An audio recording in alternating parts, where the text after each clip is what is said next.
میں نے 2 دفعہ دوزخ دیکھی ہے خواب میں، 2 دفعہ جنت دیکھی ہے۔ ایک خواب میں جنت کے حور کو دیکھا، ابھی تک وہ نقشہ میری آنکھوں سے نکلتا نہیں ہے،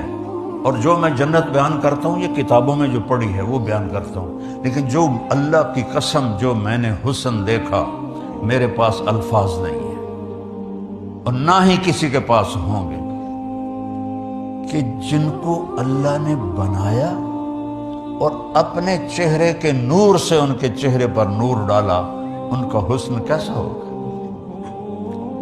جنت الفردوس کو بنا کر اس کو تالا لگا دیا ہے، اور روزانہ 5 دفعہ اس کا میک اپ ہوتا ہے، ہر روز۔ آج 25 ارب سال ہو چکے ہیں سائنسدانوں کے مطابق، تو وہ لڑکی جس کو پہلے اللہ نے خود بنایا اور پھر 25 ارب سال سے روزانہ 5 دفعہ اس کا حسن بڑھا رہا ہے، وہ کیا ہوگی؟